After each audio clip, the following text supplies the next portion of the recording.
NCP SP विधायक रोहित पवार पर FIR दर्ज हुई है। मुंबई के आजाद मैदान थाने में एफआईआर दर्ज करवाई गई है। सरकारी काम में बाधा डालने का आरोप लगा है। ये बड़ी खबर निकलकर सामने आ रही है, जहां पुलिस अधिकारियों से बहस का भी आरोप लगा है।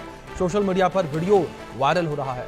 नितिन देशमुख की गिरफ्तारी पर आपत्ति जताई थी। ये बड़ी खबर जो इस बीच से निकलकर सामने आ रही है, तो सोशल मीडिया पर ये वीडियो जो है वो भी वायरल हो रहा है। सरकारी काम में बाधा डालने को लेकर जो है एफआईआर दर्ज की गई है।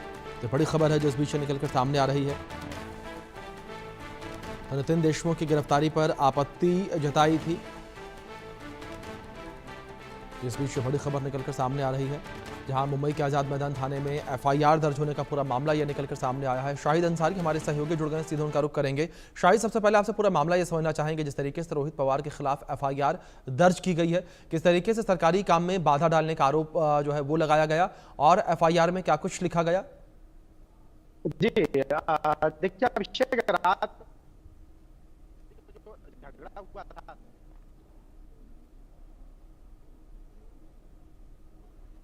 चले कुछ तकनीकी खामी की वजह से हमारे सहयोगी शाहिद की आवाज़ हम तक नहीं पहुंच पा रही। एक बार फिर से हम संपर्क करने का प्रयास करेंगे, लेकिन लगातार जानकारी आप तक हम पहुंचा रहे हैं। जिस तरीके से एक अब यहाँ पर ये बड़ी खबर महाराष्ट्र से निकलकर सामने आई है। महाराष्ट्र के आज़ाद मैदान थाने में एफआईआर दर्ज होने का मामला निकलकर सामने आया है। एनसीपी एसपी विधायक रोहित पवार के खिलाफ एफआईआर दर्ज होने का मामला सामने आया है। सरकारी काम में बाधा डालने के आरोप लगे हैं रोहित पवार के ऊपर। यह बड़ी खबर जो इस बीच से निकलकर सामने आ रही है।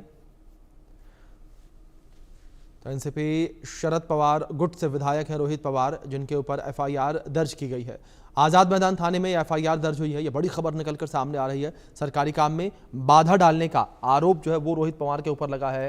यह बड़ी खबर जो इस बीच निकलकर ये सामने आई है।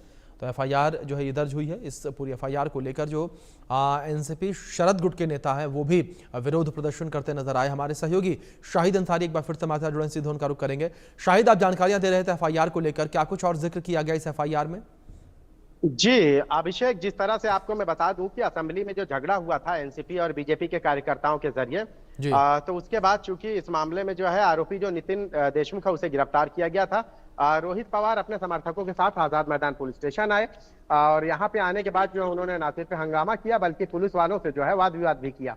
पुलिस वालों के साथ जो उनकी हॉट टॉक हुई है उसकी वीडियो जो है वायरल हुई, जिसके बाद आजाद मैदान पुलिस थाने ने रोहित पवार और उनके 40 समर्थकों समेत सबके खिलाफ जो है पुलिस के काम में बाधा डालने और वाद विवाद करने के इल्जाम में जो है मामला दर्ज किया है। आपको याद होगा कि महाराष्ट्र असेंबली में जिस तरह से दो कार्यकर्ताओं के बीच में झगड़ा हुआ था, उसमें बीजेपी के कार्यकर्ता और एनसीपी के कार्यकर्ता जो है एनसीपी शरद पवार गुट के कार्यकर्ता ये आपस में झगड़ा कर रहे थे। और यही नहीं बल्कि असेंबली में जो है उन्होंने मारपीट भी की। इस मारपीट के बाद पुलिस ने कार्रवाई की। कार्रवाई करने के बाद जो है क्योंकि जितेंद्र आव्हाड भी गए थे, उनके खिलाफ भी एफआईआर दर्ज किया गया और इसके साथ साथ जो है रोहित पवार के खिलाफ आज एफआईआर दर्ज की गई। आपको मैं बता दूं कि उस दौरान ये सारे लोग जो है सारे कार्यकर्ता जो है पुलिस स्टेशन पहुंचे थे। वहां पे जो है जो ऑफिसर है उससे इनकी जो है आर्गुमेंट हुआ। इस दौरान बातचीत में ऑफिसर को एक कार्यकर्ता ने यह भी कहा है कि तू आईपीएस है क्या, तू तो पीएसआई है, ये बात भी कही गई। रोहित पवार ने जो कहा कि आवाज नीचे नहीं तो यहाँ से निकल जाओ, ये सारी बातों को लेकर पुलिस ने इनके खिलाफ ऑफेंस रजिस्टर किया है। इनके साथ साथ 40 जो इनके कार्यकर्ता हैं उनके खिलाफ भी एफआईआर दर्ज की गई है। हालांकि अब तक की बात करें तो सिर्फ जो उस दिन जो झगड़ा हुआ था असेंबली में उनके साथ साथ अब तक किसी के भी इन 40 लोगों में से किसी की गिरफ्तारी नहीं हुई, लेकिन मामला दर्ज कर लिया गया है। जी बिल्कुल। शायद दूसरी ओर अगर बात की जाए एनसीपी शरद गुट को लेकर, वो किस तरीके से विरोध करती नजर आ रही है इस पूरी गिरफ्तारी को लेकर? देखिए, इनका विरोध उसी दिन से चल रहा था जब उस आरोपी को जो है गिरफ्तार किया गया। हालांकि दोनों आरोपियों को गिरफ्तार किया गया था और इस गिरफ्तारी के बाद से ही जो है एनसीपी शरद पवार गुट के जो कार्यकर्ता है उन्होंने असेंबली सहित पुलिस थाने, मरीन ड्राइव, हर जगह जो है उन्होंने जो है विरोध प्रदर्शन किया।